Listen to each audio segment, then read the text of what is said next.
you can even watch back. Giving players all the props or put them on blast. We don't give no hot takes, only talk facts. We're giving all our devotion, riding high on this wave of emotion. Going all out, yeah, cause this is our time. No, ain't no stopping us till we reach the finish line. All in, we came here to win. We're gonna give everything. S-I-C-K on the run. S-I-C-K, sick, sick. On fire, we're ready to fight. We'll bring the house down tonight. S-I-C-K on the run. S-I-C-K, sick, sick. Play it on the car ride, play it when you lounge.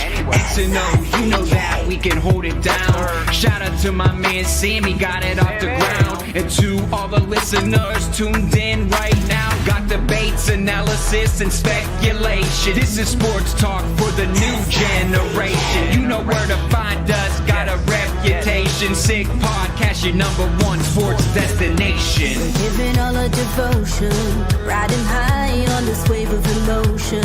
Going all out, yeah, cause this is our time. No, ain't no stopping us till we reach the finish line. All in, we came here to win. We're gonna give everything. S-I-C-K on the run. S-I-C-K, sick, sick. On fire, we're ready to fight. We'll bring the house down tonight. S-I-C-K on the run. S-I-C-K, sick, sick. S-I-C-K is the sickest podcast. Tune in for the audio, or you can even watch back. Giving players all the props or put them on blast. We don't give no hot takes, only talk back. S-I-C-K, S-I-C-K, S-I-C-K, S-I-C-K, S-I-C-K, S-I-C-K, S-I-C-K. All in, we came here to win. We're gonna give everything.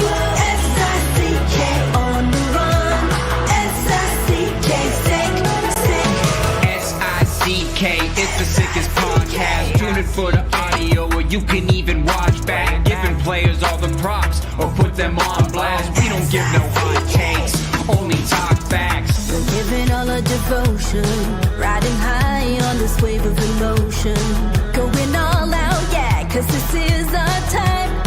No, ain't no stopping us till we reach the finish line. All in, we came here to win. We're gonna give everything. S-I-C-K on the run. S-I-C-K, sick, sick. On fire, we're ready to fight. We'll bring the house down tonight. S-I-C-K on the run. S-I-C-K, sick, sick. Play it on the car ride, play it when you lounge. X and O, you know that we can hold it down. Shout out to my man Sammy, got it off the ground. And to all the listeners tuned in right now, got debates, analysis, and speculation. This is sports talk for the new generation. You know where to find us, got a reputation. Sick Podcast, your #1 sports destination. Giving all our devotion, riding high on this wave of emotion. Going all out, yeah, cause this is our time. No, ain't no stopping us till we reach the finish line. All in, we came here to win. We're gonna give everything. S-I-C-K on the run. S-I-C-K, sick, sick. On fire, we're ready to fight. We'll bring the house down tonight. S-I-C-K on the run. S-I-C-K, sick, sick. S-I-C-K is the sickest podcast. Tune in for the audio, or you can even watch back. Giving players all the props or put them on blast. We don't give no hot takes, only talk back. S-I-C-K, S-I-C-K, S-I-C-K, S-I-C-K, S-I-C-K, S-I-C-K. Turn up your volume. Because you're about to listen to The Sick Podcast. The Eye Test with Pierre, McGuire, and Jimmy Murphy. The Stanley Cup winning Colorado Avalanche. And after 22 years, The sickest NHL podcast. Brought to you by TCS Customs and Logistics. Moving pieces, delivering peace of mind. It's gonna be sick. And welcome to the Eye Test here on the Sick Podcast Network. He is Pierre McGuire. I am Jimmy Murphy. And Pierre, why don't you tell our listeners why you're looking so dapper tonight? Not that you don't on every night, but thanks, Jimmy. I just spent the day at the rink in Ithaca, New York, Lion Arena, which is a historical monument to the game. It's just an amazing thing. I was taking pictures of all the great players that have played here and sending them to friends of mine in the game. And I watched so many of my son's games here when he was at Colgate, and I never had a bad experience here. I coached a lot of games here, too, when I was at St. Lawrence. So lots of good memories and thoughts. And it's just a special place for hockey history. It really is. So tonight I'm speaking at the ECAC Final Four women's banquet at the Statler Hotel, which is right on the campus at Cornell. So really excited about that. And I'm pumped about our show. I'm really excited about it. You know, Chris Botta is a really good hockey man. right. Did a lot of good stuff around the league for a long time, especially with the New York Islanders. And I'm looking forward to getting his take anyways, Jimmy, on what's going on with the New York Islanders. course, and Chris Botta, longtime PR director for the New York Islanders, will be joining us shortly. Still freelances and covers the Islanders, still very tied in with that team. So we'll get his take on what they might do here heading into tomorrow's 3 p.m.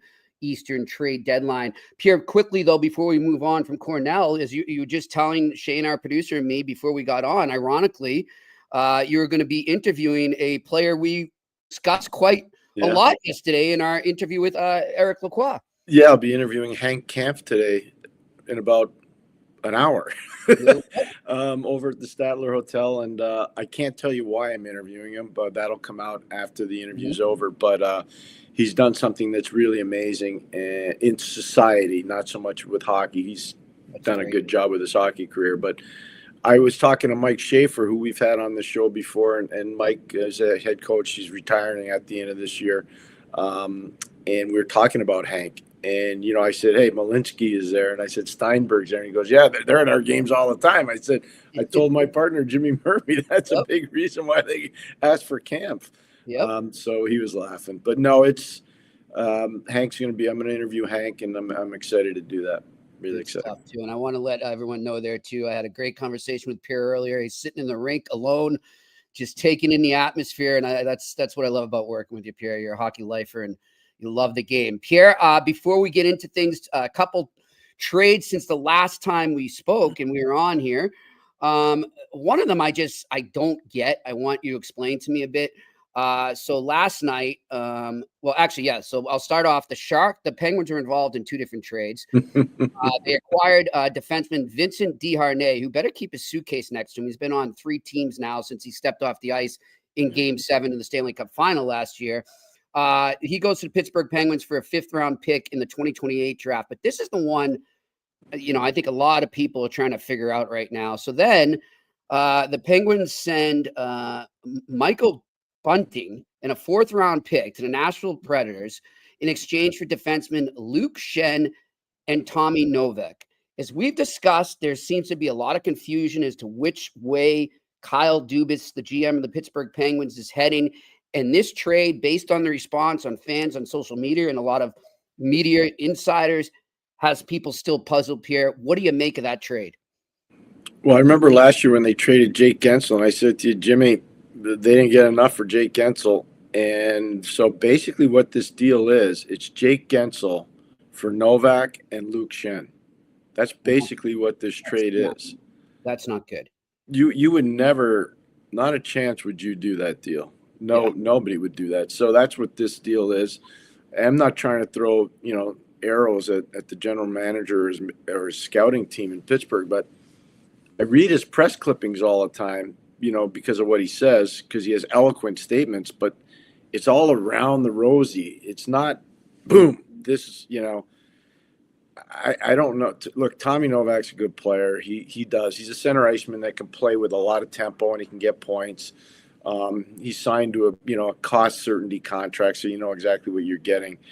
Luke Schenn's a friend of mine, a good friend of mine, and he's been at it a long time. He's played over 1,000 games in the league. I think he's close to 1,050 now, if I remember correctly.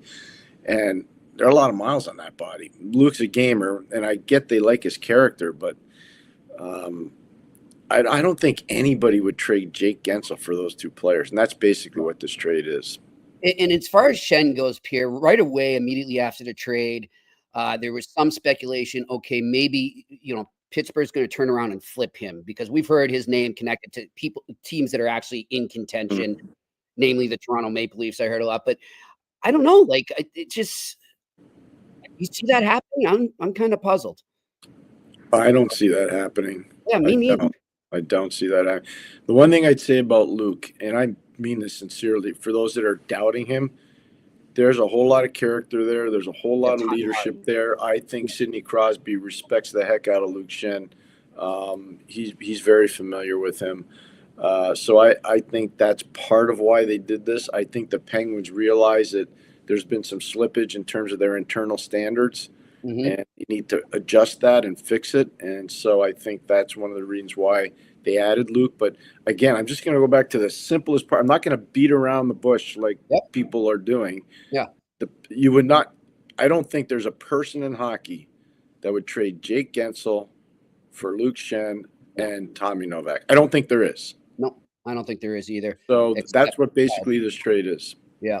All right. And so then today we had a couple more, Pierre. Kind of a slower day, I think, than people expected. 24 hours before the trade deadline. But the Florida Panthers get Nico Sturm and a 7th-round pick from the San Jose Sharks, a 7th-round pick in 2027, by the way, for a 4th-round pick in 2026. I like this move for the Florida Panthers here. I think he's a great guy to have in your middle six, can kind of float up and down there, help them, good depth player, and he's got a lot of energy. Well, he's a free agent out of Clarkson University. I watched him play a lot. I went and scouted him a lot. Plays with a lot of energy. You say correctly. The biggest thing on him is people forget this. Kevin Stenlund was a really important part of the Florida Panthers last year when they were winning. He was a fourth-line center, won a lot of faceoffs, was key when it came to penalty killing and matchups late in a period. Well, now Stenlund plays in Utah. Yep. So they needed to find somebody that could fill that role. And, I think Nico's a perfect guy to fill it. Nico's actually a better skater than Stenlund. I don't know if he's as good on faceoffs. I think he's as good as a penalty killer. So they're give and takes on both sides. But the one thing I can tell you, guaranteed, Sturm is a better skater than what Stenlund was. But Stenlund has a lot to his game that's probably a little bit better than Sturm's. Sturm is represented by Matt Cater, and there's a familiarity factor there with the Florida Panthers as well with Billy Zito. So I think that's all part of the whole deal. For sure. And then the trade that just went down before we were coming on, the Winnipeg Jets acquired goalie Chris Drieger from the Florida Panthers for Kaapo Kähkönen. Kind of saw that coming with, Florida just picking up another goalie the other day. So not surprising there. They're just adding some depth there on both sides. The Jets, though, let's stay on them quickly before we get to the Islanders here with Chris Botta. The Jets, I think, are a team everybody's watching right now, obviously where they are in the standings. We've discussed, given the financial climate of not just the league, of the world, the economy around them right now, that, they might not have this window a couple of years from now to really go for it, because they might unfortunately have to part ways with some players they don't want to. And not just because of cap reasons, strict like financial reasons overall. You got to think that they want to swing for it right now, Pierre. That's what I would be doing. But you've been in those shoes before, so I'm asking you. No, that's a great point. I'm on your team on this one, Jimmy. I think one thing that's really important for people to understand, they have done a nice job with the draft. They've done a great job at the pro scouting level. They've done an amazing job. Look at some of the players they've traded away. And look at some of the players that most people said, who's that guy? Who's that guy? The pro scouts in Winnipeg have done a really good job. And the amateur guys, remember? Yeah. Oh, yeah. They've done some really good work there. I give them a lot of credit. So I do think they have to go all in. This is probably their best chance to win. Yep. And so, I feel bad saying that because there are a lot of good young players there, but I don't know how they're going to be able to keep them all.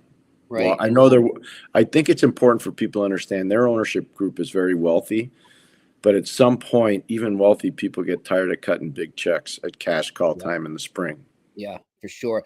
You're looking at their lineup here. I feel like they could use another top 4 D-man maybe. But That would help. That would help a lot. Okay, I agree with another that. though that you when I say Winnipeg Jets, is there something that pops right in your mind immediately, or is it? Yeah, no, I think they need some stopping power in terms of the top 4 guy in the back end. Okay. Absolutely agree with you. Yep. No, that's spot on. I know you don't like to throw names out, but if No, I'm not giving names. There are names out there that I think would help them. There's one in Boston, and I think I'm not, that's all. I'll leave it at. I think you'd be a great solution there. He would be perfect, but I don't know. No worries. All right, let's get to some New York Islanders talk here with our good friend and my first boss out of college when I finally graduated from UMass Amherst many moons ago. Chris Botta joined us here on the eye test. Chris, those were good old days with Greg Cronin, huh?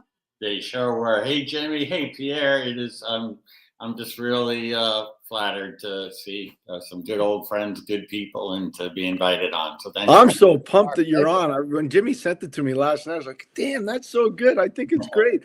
You know what, Chris? I got to tell you, Jimmy's been a rock star on this show. He's been so good at. You were obviously his first boss, so thank you for giving Jimmy the opportunity to get into this realm. Yep. We had a lot of fun, and we have Greg Cronin to thank for bringing us together. And isn't it amazing and a beautiful thing to see that Crow is an NHL coach after all these years, and having a team ready to play every night too. Yeah, agreed. Totally agree. Chris, I think the Islanders are a team a lot of people are talking about right now as tomorrow's trade deadline approaches. And of course, the biggest name that everyone speaks about is Brock Nelson. We all saw that post-game interview he did the other night. He was very emotional. What did you take away from that? I know a lot of fans are saying, "Oh, that's got to be it. If he's getting like that, he must know something." But nothing's happened yet. So what's your take on the Brock Nelson situation right now? The beauty of the way this schedule has been set up, and you can't help but think Lou Lamoriello knew what he was doing when he had the schedule maker work on this, is that they've had all this time off between Tuesday night and Friday's deadline.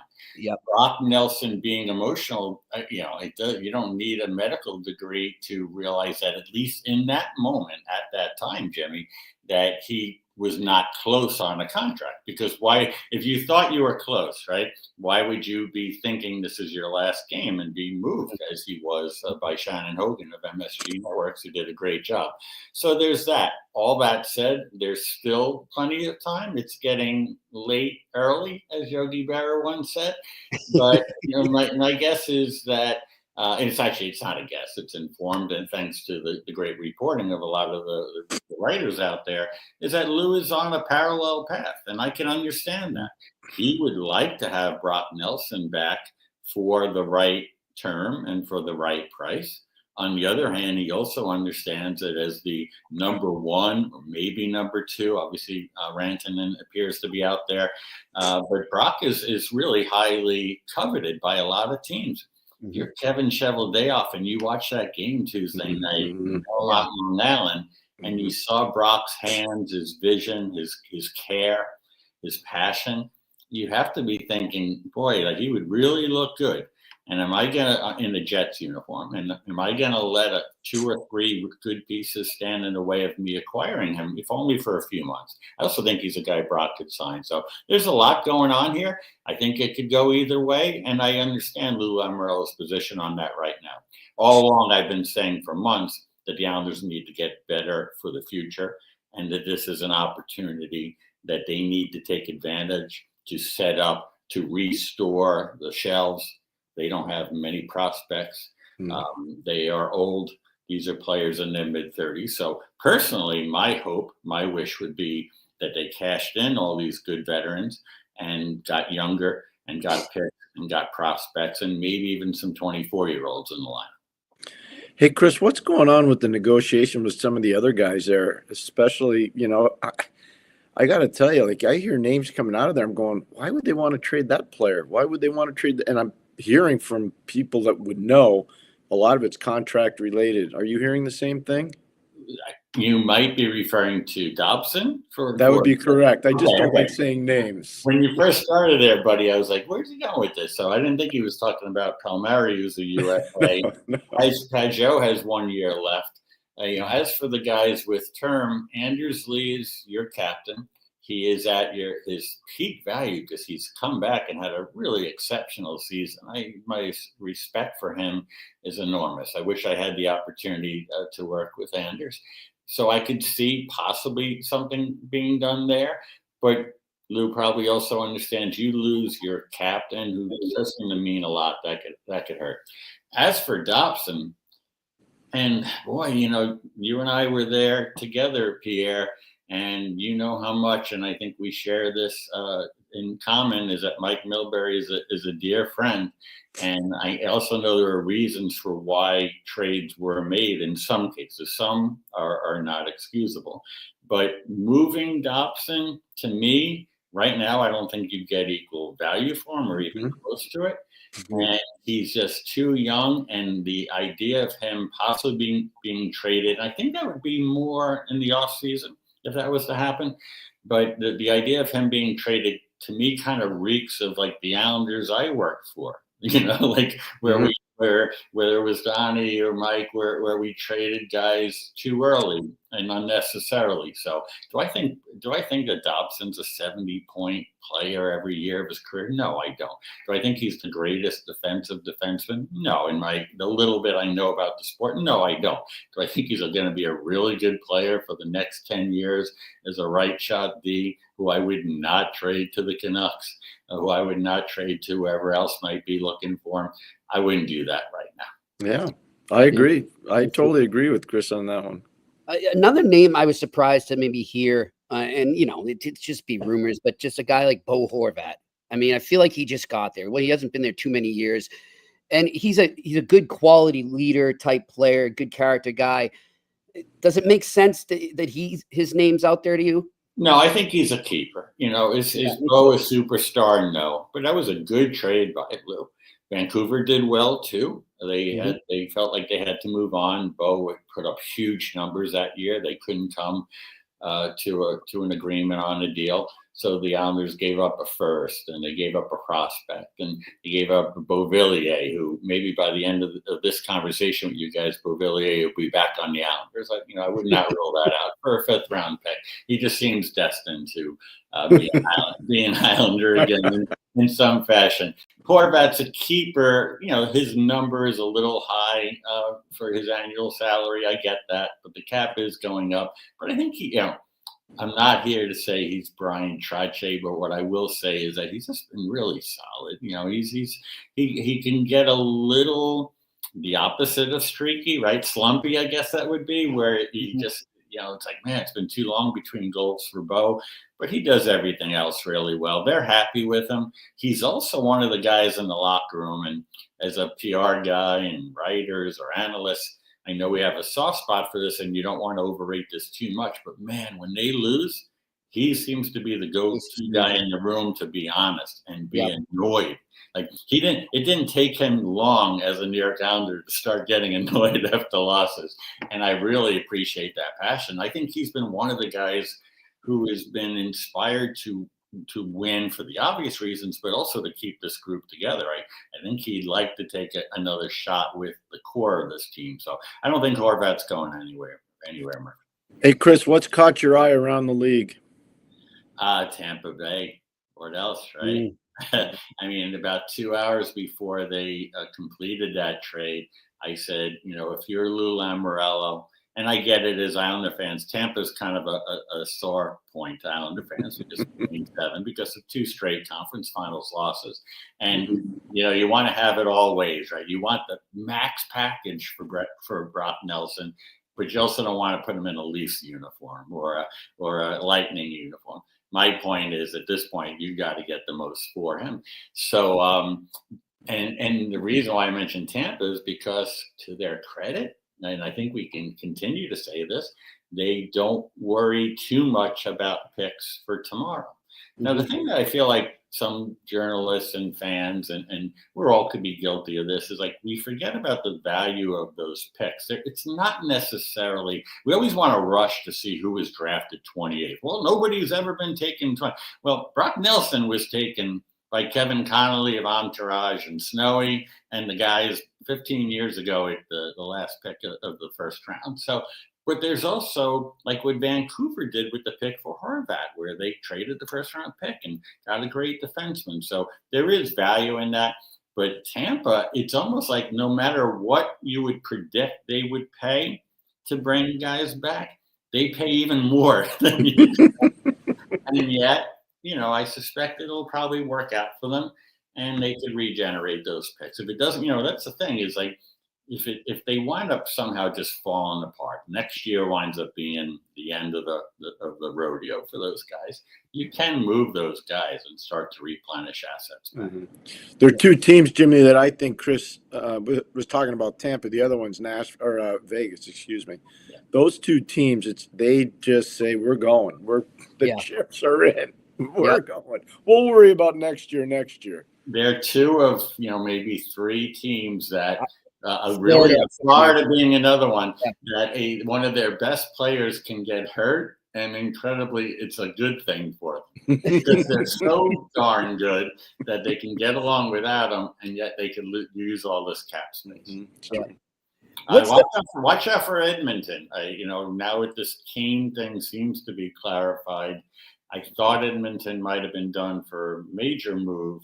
But I think it's possible I feel pretty strongly that they're going to take one more big swing. What exactly that's going to be, I don't know. Well, I'll tell you one thing right now, man. If they do not play an A game tonight against Montreal and Edmonton, I think there's going to be a big move there. Yeah. Because they're going to see that. I think they've already seen they're not good enough at certain positions.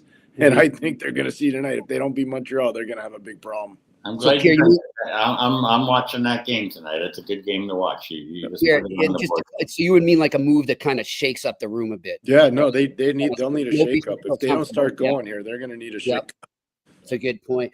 Hey, Chris, just talk to us a bit about the climate of the fan base there right now with the Islanders. I think they're, the real hockey fans, the ones that understand the league and how the cap works and everything, will understand that they might have to go through sort of a reset right now. But what's the general feel around the team right now? I would say there's a small portion of fans who, again, we understand this. We are sports fans too, is they are losing sleep over the notion of Brock Nelson being traded. And I know that could be eye-opening or maybe even result in some scorn. I saw Frank Saravalli, kind of really go all in on Lamoriello. And to what I would say, and I think you got a sense of this in your time on Long Island, and Pierre knows this too, like we're pretty unique over here. Howie Rose once compared it to the Brooklyn Dodgers. Like, this is a community. Brock Nelson has played 901 freaking games for this team. He is really good in the community. He has been an exceptional player who's actually played above his current long-term contract. So people take that seriously, but in the end, I think the majority of fans overwhelmingly understand that this thing of now 4 straight years of being in the middle, of scraping for a playoff spot, which they are in the middle of doing for the 4th straight year, that it can't continue. It's not good. By the way, all 4 of those seasons have been since the opening of the beautiful UBS Arena in Belmont Park, and things have got to change. So, am I advocating for a complete tear down? No, it's not necessary. You have Sorokin, you have Horvat, you have Barzal, you have Dobson, you have Romanoff. You have enough guys that are good enough to just keep things stable. But I do think they need an injection of youth, enthusiasm, speed, skill, power, all of it. And some of those guys, including Anders Lee, who's 35 this year. Brock Nelson will be 34 when the season starts. Pajot, I believe, will be 33 or 34. That's the reason. So the majority of them have, are really in favor of Lou putting all the chips in and getting as much as he can back. And, I've asked the question on the little show that I do that, what does Lou want to do here? Like, I refuse to make this an ageist thing. This is still the hardest working general manager in the business. Like, that has never been a question for me. But whether it's whether it's in a year or two, whether it's in a couple of months that Lou decides, okay, this will be the end for me as general manager, maybe he takes another role. maybe he hands it off to his son, Chris. I think he would be allowed to by the ownership if he could. And I know not everybody agrees with me with that. But don't you want to leave the team in a much better spot? He came here, 6-7 years ago, and he fixed this place. He made our team that we love so much competitive. He brought professionalism. He brought integrity. He brought Barry Trotz. It took a lot. They lost John Tavares and got better. They lost John Tavares for nothing and got better under Lamoriello and Trotz. So people here feel really good about that. Now it's 4 years of mediocrity. Can you take this moment really until 3:00 tomorrow and build on it and get those assets to give, whether it be Chris, the next general manager, Lou for the next year or two, something to build on? It's been my personal wish that he does, and I think that's what the majority of the fan, not far from unanimous, but I would say at least 2/3 of the fan base believe. Part of why he was able to do what you just said, though, is they took advantage of having really good defensemen like Adam Pelech, Ryan Pulock, Noah Dobson. Those were Islander draft picks. I think you would agree with me that the drafting has been less than superior of late. And that's why Bridgeport is struggling the way they are. And I'm just concerned about what the vision is in terms of the amateur draft. They're not so much the pro side, because I think Lou's got the pro side down pretty well. It's the amateur side that I'm a little more concerned with. No, totally fair. He did trade the mid-first round pick for Romanoff. And at the time, I was like, I think most people around the league felt that was a high price. Now it feels like, okay, fair value. It'll never matter to me in this case, who Montreal took with that pick. It's like, well, it's an asset. It's who could you have done? Whether they got the pick right or wrong doesn't matter. But they got Romanov, who's now a keeper. He's another guy who's up for a contract, and I think his price has gone up over the next couple of weeks. I agree with you about, Bill Torrey brought the nature, I'm sure he didn't invent it, of building from the defense and goal out. I believe in Sorokin. I know when a team is leaky and is bad, that save percentage is going to look bad and people are going to get on him. I'll still take Sorokin over just about every goalie in this league. Just about, maybe not 2 or 3.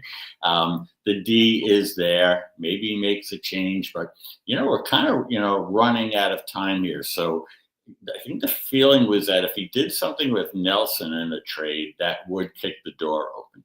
He could work all night. He could work all morning. My guess is he's got his ducks in a row. No pun intended. I don't think he's doing anything with Anaheim. I think he knows. Right now. There were a lot of reports that Lou's not talking to anybody.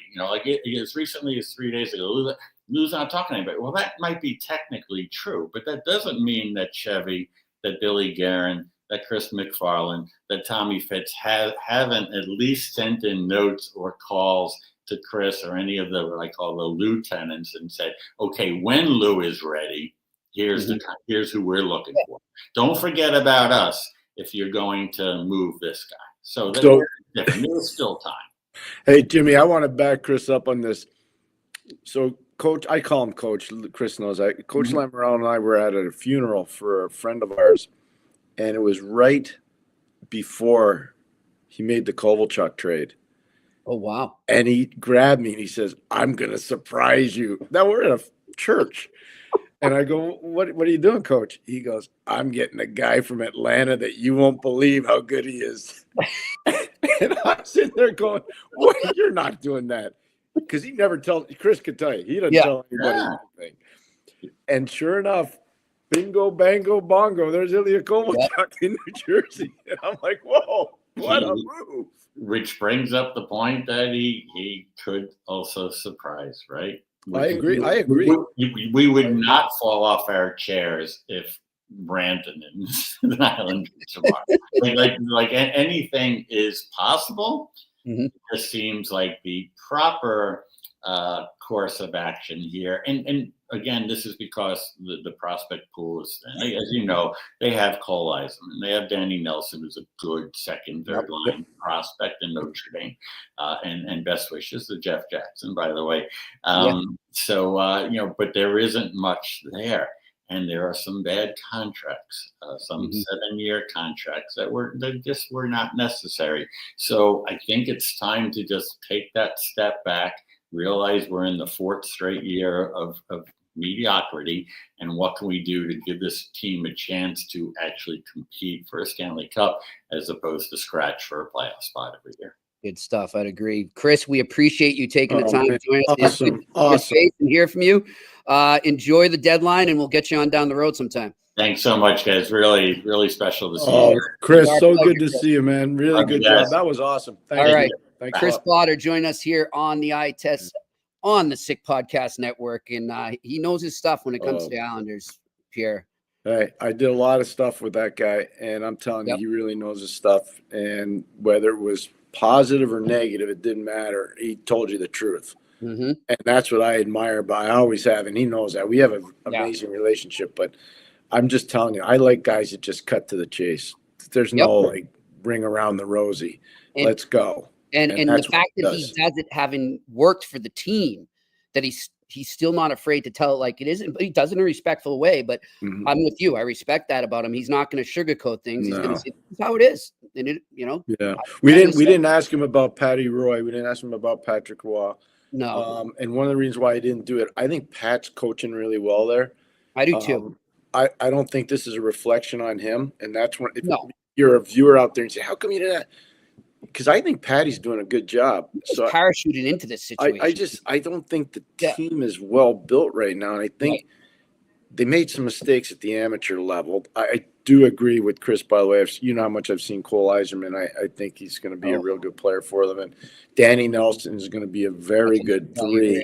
He's a borderline 2. You saw him with me in Ireland.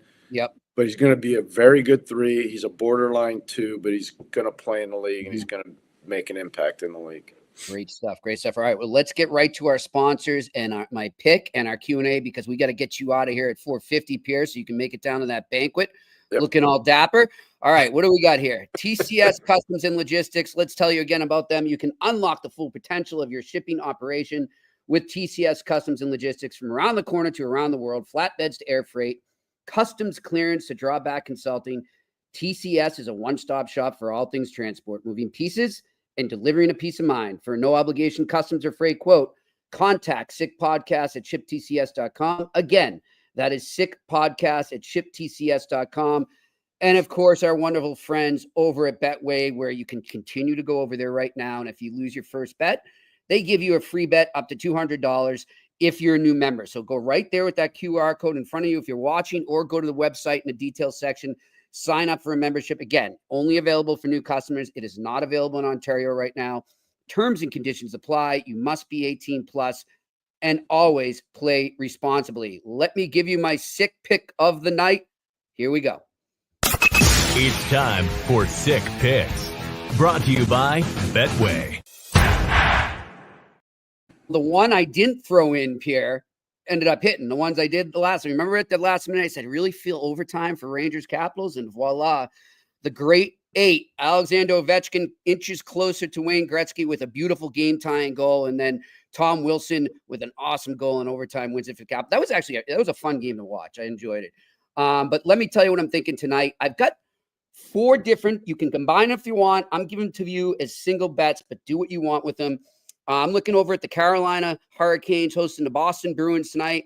I like Carolina to really jump over the Bruins early here. So give me them to score over 1.5 goals in the first period. You get great value on that, plus 185. Then I'm looking at the Winnipeg Jets, who go into Philly to face the Flyers, who beat them last Saturday. I think the Jets, they're kind of in a little funk right now. I think they climb out of that. I like them on the puck line, minus 1.5 at plus 170 value. I'm going to scoot out 2 bets out in Edmonton right now. Connor McDavid has kind of not been himself since the Four Nations, even dating back a little before that. I think he comes out in a big way. I see him getting at least 1 goal, if not more. But if you want to bet him to get anytime goal scorer right now, it's plus 110 value. And I know we have a lot of Canadians fans here, but I do like the Oilers to bounce back after an embarrassing loss to the Ducks. I like them on the puck line, minus 1.5 at plus 105 value. All right, let's go to our Q&A. What do we got? Filterless Bear. Pierre, How do you manage your aggressive physical boys with a coach who won't let them stick up for themselves or teammates? I don't understand softness in hockey. Well, I'm not a fan of softness in hockey. Yeah, if you watch us, he is definitely not. So I don't know.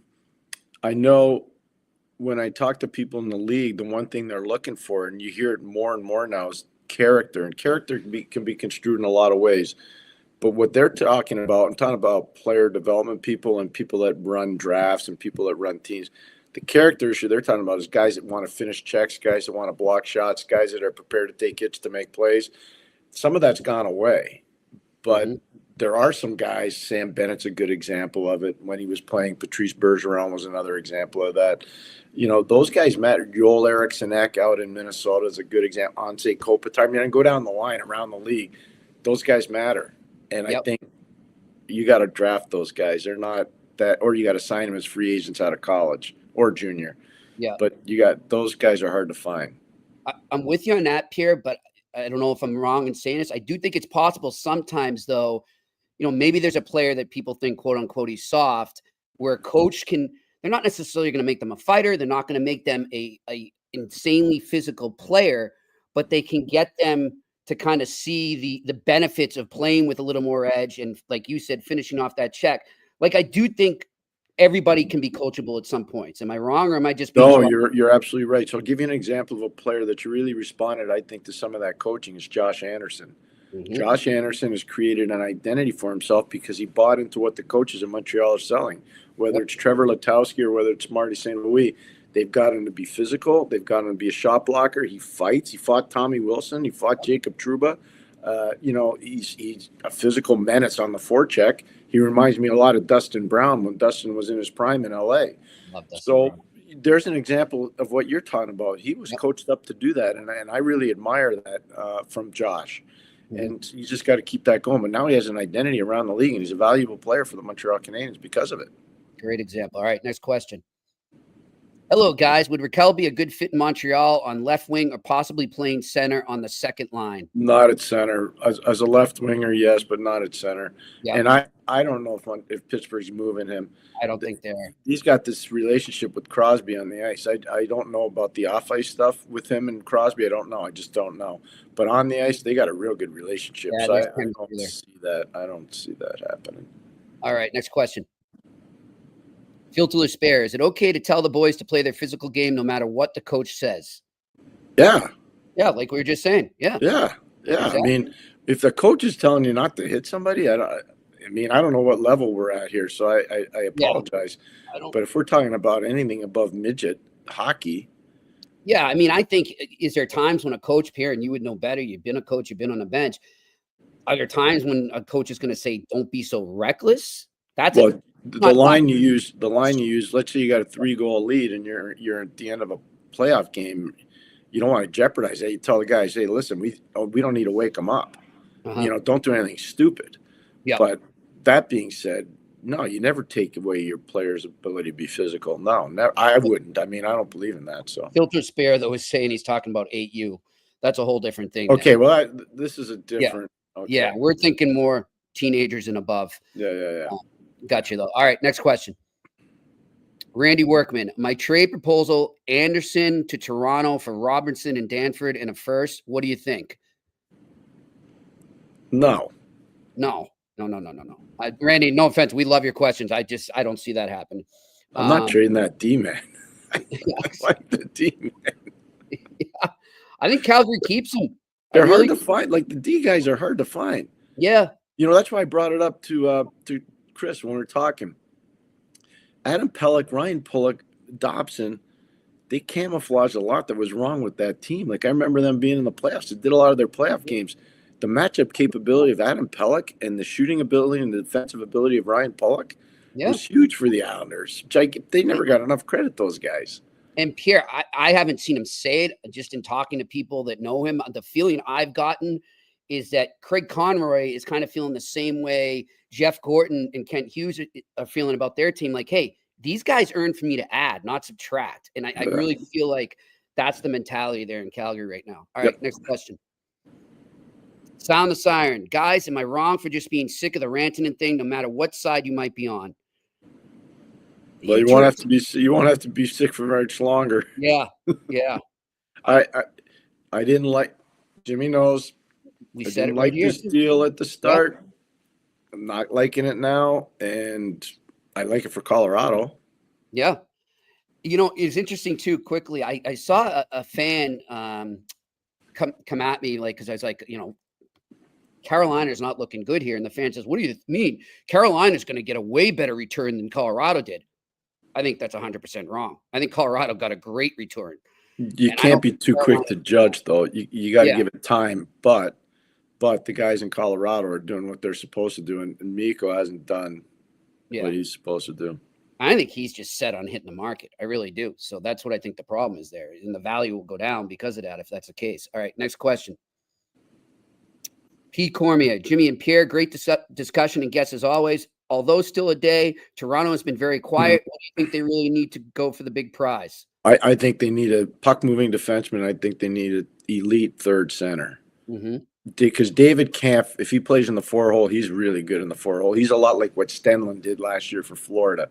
A lot like what they're going to count on Nico Sturm to do in Florida now that he's been acquired by the Florida Panthers. So they need a third center for sure. That allows Domi to go back on the wing, which is where I think he's better.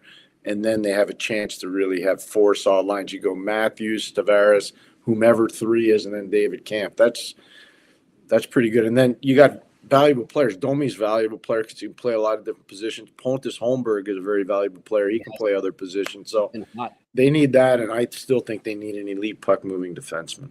2 things I'll say in that. When he said that they've been really quiet, I think that's very strategic. I think they're doing a good job of that in probably one of the toughest markets in the league to do so. So credit to Toronto. And secondly, Pierre, when you talk about a puck-moving defenseman, offensive defenseman, I imagine you're looking more top 4. Oh, yeah. But I'm just going to throw this out there. Yeah. And this is me saying it. Let's make it clear. This is Jimmy Murphy, not Pierre McGuire saying this. Do you think if they can't get that premier puck mover, do you think a player like a Matt Grzelcyk would be a good fit there? Yeah, Matty's good. Yeah, 100%. Yeah. Matt's a good fit. Matt's a good fit anywhere. That's why I think Pittsburgh brought him in. Now, the one thing I'll say is, he's smaller, and in playoff time he gets hurt because of the way people go after him. But is he a good puck mover? He is a good puck. He always has been. Go back and watch him play at Belmont Hill. Watch the tapes. He was a real good puck mover playing for Kenny Martin at Belmont Hill way, way, way long ago. So, no, I think that's a good name, actually. I do. The one other thing for Leaf fans out there, Ryan Reeves on waivers, that's not to punish Ryan Reeves. That's to open up cap space. Exactly. So they clearly he's going to clear. Something coming. Yeah, but I would imagine he's going to clear. And that's going to open up about $1.2 million cap space for them. So that makes a difference, too. All right, next question. E. Cormier again. As a Habs fan, I would love to see Hugo add to the team for a playoff push. Any noise out there from your sources? I will be disappointed if they stand pat and don't use some of their picks and assets. It appears they are going to add. I mean, that seems Gorton said it right here on our show. Now, I know that they then slumped a bit before that and then have gotten hot again. But the word around Montreal is, they're looking to add. I don't think they're going to go out and, get a superstar and give up all their assets. But I think they do want to add.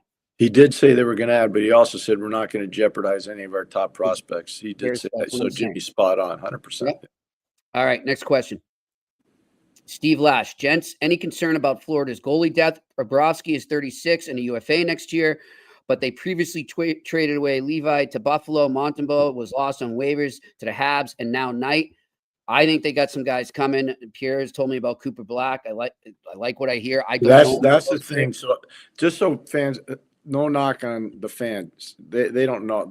They can't be on the road watching these players. They have families to take care of. They have jobs. Yeah. Cooper Black has had a heck of a year. First year pro out of Dartmouth. That was a heck of a free agent signing. And so, he's huge. He's 6'7". I'm not saying he's Hellebuck. Don't go there. No. But there's similarities. Mm-hmm. There are a lot of similarities between he and Connor Hellebuck, athletically and size-wise and everything else. Yep. They also have Yanni Peretz, who they signed out of Quinnipiac. I mean, they've got guys. It's not like they don't have any guys. UConn as well. Yeah, and exactly. And they traded for a goalie the other day. So I mean, I think they're all right. And they can always go out and get a guy. You never know. Yeah. All right, next question. Bill Van Vagel, living as a Habs fan in Leafland, that must be fun. I always tell friends the Leafs, despite strong seasons, will only go as far as goaltending takes them. Is Wall good or ready enough to take them far? I think they go to Stolarz as their starter to start the playoffs. Bill, Pierre, I don't know about you. No, I think Stolarz is going to be the starting goalie in the playoffs. Yeah. But I think their goaltending is not an issue for them. They're better defensively. I know Last night they didn't play. Look, they didn't play a good the whole game. team didn't play well. They didn't play well, but look at their schedule. Like, that's been a hellacious schedule they've been on, and I just didn't like their game. So you move on. It's one game. It's not the Super Bowl. You know, you get a mulligan, and they're going to take a mulligan. That's what it's going to be. I think a lot of Leafs fans actually would say they're quite comfortable compared to previous years when it comes to goaltending. I agree. All right, next question. Matthew Cesar, question for Pierre. Do you have any good trade deadline memories or anecdotes from when you were with TSN? Oh, yeah, I got a ton. Bob McKenzie, I bet he does. Bobby was great. James Duthie. I don't think people realize how intelligent James Duthie is. He's not just a great broadcaster. He's really intelligent. Back in the day when we really had it going on and we were crushing the guys at Sport, it wasn't even close. Go look at the ratings. It was ridiculous, crushing them. Because we had real guys doing real work. We weren't pretending.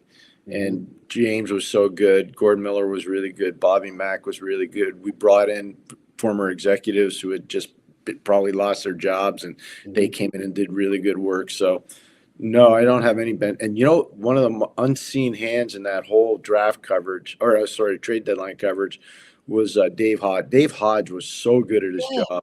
Dave Hodge What's he doing now, Pierre? Is he still around? He's around. He's down in the Niagara region. Oh, cool. I think he's semi-retired. Yeah. But Dave was so good, and it's such a mentor for all of us young guys that weren't trained broadcasters. You know, we were people that had been in the league or been in the sport, and we were transitioning over to being a broadcaster. And I wasn't the only one. Dave was a great mentor to all of us. He was fantastic at his job, Dave Hodge. I liked him a lot. All right, next question. Go Habs go. Would you do Ehlers for Rantanen if you were the Jets, even if extension wasn't in place? I don't think so. Yeah. I have no disrespect. Mikko Rantanen, I think the world of him as a player, but one of Winnipeg's things is they got some jam in that room. They're unified as a group. I'm not sure I would do that. They have guys that maybe are underrated in other markets, Pierre. I think you'll agree with me, that fit the roles they need to fit. Yeah, that's exactly right. Adam Lowry, to me, nobody talks about Adam Lowry. Yeah. He's a captain of their team. He's their third line center. He's a really good player. Is he sexy? Does he get a lot of points? No. But he does things you have to do to win, and he does them really well. Yeah. All right. Next question, and Pierre, we'll let you go right after this one. Steve Lash, Jimmy and Pierre, there was a story that Bettman was concerned about the tariffs and the Canadian dollar with respect to Canadian teams. What sort of solutions are available in your opinion? Steve, as you know, Pierre has been talking about this for months now, that this was coming. The league has downplayed it. It's good that Bettman is at least recognizing it. In terms of solutions, I don't know, Pierre. I'd have to really think about it. I think we're just. I'm not trained at that level economically to come up with solutions for that, because this is cross-border stuff. This is dollar value stuff. This is trade stuff that I'm not capable of knowing. I wish I was. I haven't been trained to do that. So all I know is this: the Canadian dollar is an issue for 7 teams. Mm-hmm. Some teams can handle it better than others. Montreal, Toronto, Vancouver can handle it better than others. Ottawa, Winnipeg, Calgary, Edmonton, it's not as easy, even though Edmonton's kind of been on a bit of a roll, and those playoff gates help a lot. Mm-hmm. But just think about it for 1 second. Every time you put an airplane up in the sky, because they all fly private, if you're going an hour or 4 hours, it's $25,000 an hour. Wow. So just U.S. dollars, right? Yeah, that's U.S. money. So just think about that for a second, and then think about they play 42 games on the road. Mm-hmm. So start doing the math, and then start doing.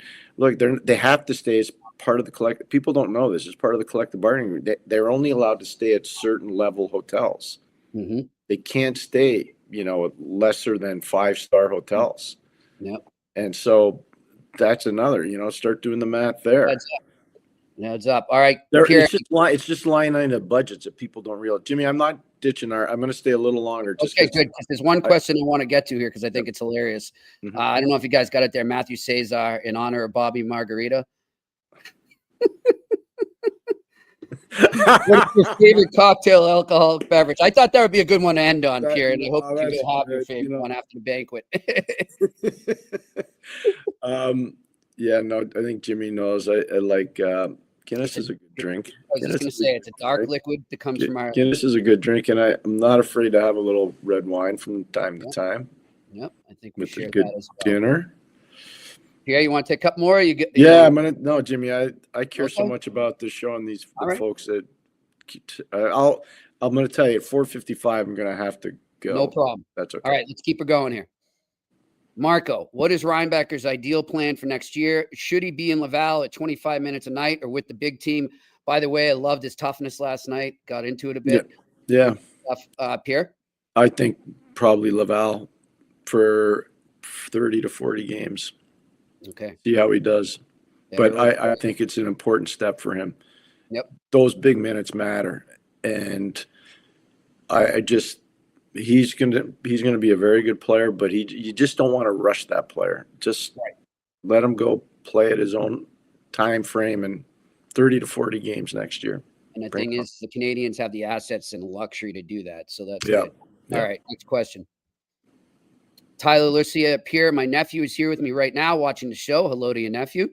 He absolutely loves Lemieux. Could you tell him something about Lemieux that he wouldn't know? Of course, something you can share. Oh, there's a lot, but I would just tell you this. We had a practice. I've told this story before, but we had a practice up in Vail, Colorado once. I was running a practice. We split the team. Half went to New York to play a preseason game, and the other half came with us for the start of training camp in Vail. And you could talk to Kevin Stevens, who was there. Paul Coffey was there. Yarmer Yager was there. It was a murderers row of players that we had. I think Ronnie was there, Francis. Mario put on a show that night at practice in Vail, Colorado, at the rink downtown, that even to this day, most of the players say they've never seen a player play like that. I can tell you right now, I was blown away watching it. You know, I had to whistle my mouth trying to act cool, and I'm like, holy moly, I can't believe he just did that. Like, what the heck is he doing? He's probably the most loyal friend you can have.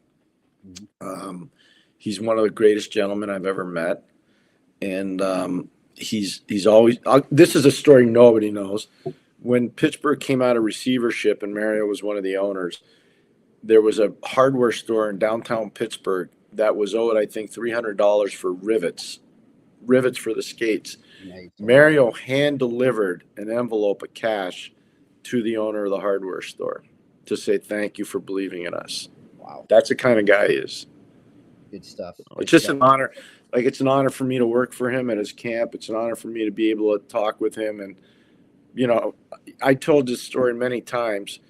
You don't coach a player like that. They're Ferraris. They're at another level. You just make sure there's air in the tires, the gas tank is full, and all the fluid levels are up to the highest form, and the windshield wipers work. That's all you do. They take care of the rest. They do. They take care of the rest. All right, next question, and this will be the final one. Yeah. Sound the siren. Guys, not knowing how long Heiskanen will be out, does Dallas stand pat? I don't think so. No, I don't think they stand pat, and I don't think you'll see Heiskanen till the playoffs if he comes back at all. That I said to Jimmy, that's a football injury. I saw that right away. And look, I know Mark Stone's not trying to do that on purpose. I get it. I totally understand. But when you see that collision, if you haven't seen it, you can get it on Google or YouTube. Go watch it. That's a football player injury. Mm-hmm. And usually that happens to a running back, and that's not a good thing. A long time. I'm just telling you, it's not good. Yeah, so I think they're going to do some. All right, Pierre, you have a wonderful time at that banquet tonight. Thank you. Thanks to Chris Botta, by the way. And Jimmy, that was great that you brought Chris on. I thought he was just a voice of reason for the Islanders and their fans. He was great. And we will see to everybody out. What's that? Early tomorrow, remember. Yeah, I'll be 4:30 in the morning. I'll be out. Don't you worry.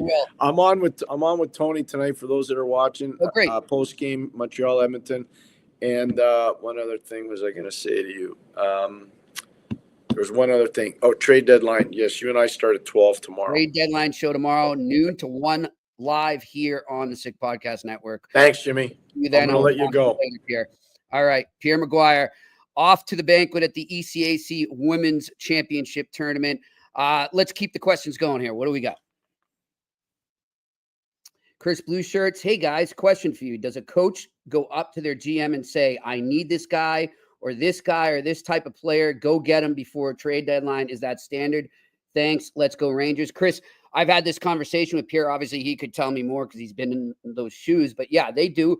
I don't – from what I gather, talking to Pierre, talking to other coaches, talking to GMs, it's not necessarily the coach going to them, but GMs go to the coaches and say, how can I help you? What do I need to do to make this team better for you? And they do take their input seriously. And not just the head coach either, the whole staff. And sometimes, and I know I've seen this, I forget who the team was the other day, came out that, I think it was Montreal, that the GM, Kent Hughes, went to Nick Suzuki and asked him, give us a temperature of the team here. What do you think we need? So like that happens a lot. And I think it's smart that they do that. Next question. Steve Lash, Jimmy and Pierre, if there are some GMs quiet tomorrow, is that a potential indicator that their owners told them to hang tight and that they may not be back once the season is done? Steve, you're very right. That can be definitely that can be the situation. Sometimes it might be a cap situation, a money situation. As we said, there's some teams that are, I know, like as Pierre said, it's hard to think that millionaires could be hurting, so to speak, but expenses pile up. The economy is not good. There's a variety of things that could factor into that. But yes, one of them sometimes is unfortunately the job security of the GM. All right, next question. Matthew Cesar, for Pierre, what are your thoughts on Greenway refusing to drop the gloves with Jack Guy? Obviously, I can't answer for Pierre, but if I was Greenway, I wouldn't. I probably would have done it, but I would have got my butt kicked. And I think Greenway wouldn't have been in for a fun time. Maybe he's got a hot date with his wife or something. Doesn't want his face to look bad. Who knows? But that would be a tough fight. All right, next question. JD Lagrange. Hey, Jimmy and Pierre. Good show as always. Thanks, JD. Habs need a 2C. Beck playing less than 10 minutes a game. Do they address that by tomorrow, in your opinion? I think they try, JD, for sure. I just don't know what's out there. Like, I've been looking at the center market, man. And, we talked obviously with Chris Botta about Brock Nelson, and that's the biggest name center-wise that's out there. I wonder if there's somebody everybody's not talking about that gets moved. I feel like that there might be, and I feel like that's why Toronto's pretty quiet and Winnipeg's pretty quiet. But, I agree with you. I mean, it would be great to have, because then everybody sort of fall into line in the lineup there. All right, next question. Bill Van Vagel, do you have any funny stories about Terry Crisp, either as a player, coach, or broadcaster? I don't think he gets talked about enough. I do not, Bill. However, I know that Pierre knows him well, and I will see if we can get him on the show. Once the deadline's passed and things settle down a bit, I'll see if we can get him on the show. All right, next question. Kieran Smith, any idea what Boston might do at the deadline? There's a lot of things right now. One thing I can say, as far as, and I know the big name that everybody's talking about when it comes to the Bruins is Brad Marchand. Is Chris Johnson reported today on Twitter about 3 hours ago. I also heard this yesterday, and I can expand on a bit. So they're still listening on Brad Marchand, but they're also still listening to Marchand's agent to work out a deal. They're trying to do a lot of things right now, but they're keeping their options open. But I think the biggest thing to stress in this situation with Brad Marchand right now is that the Bruins are not going to move him without his blessing, because obviously his loyalty to the team and what he's meant to this team. And he's going to be up in the rafters someday. Does that mean okay, then he's not getting moved because he's said on the record he wants to say, no, things can change. I think there's still a chance he gets moved. I don't want to put a percentage on it, but I don't think it's out of the realm of possibilities. One guy I'd keep an eye on is a total depth move, but it's something I was kind of tipped off on right as I was coming on here. John Beecher could be a good depth player, face-off guy. Bruins got some young guys they want to move in. So that's a name. It's just going to be a sort of under the radar type move if it was to happen, but that's a name to look out. Obviously, Brandon Carlo is a name everybody's talking about. I know that the Avalanche had interest in him. I know the Winnipeg Jets have interest in him. I just don't know if the Bruins are going to move on from him because, as he proved last week against the Pittsburgh Penguins, he can still kill penalties like nobody else. He can eat up minutes, and the Bruins don't have a lot of those guys coming up in their system. So if they were to move him, unless they were getting one back, which I don't think they would in a trade, they're going to have to figure that out in the offseason.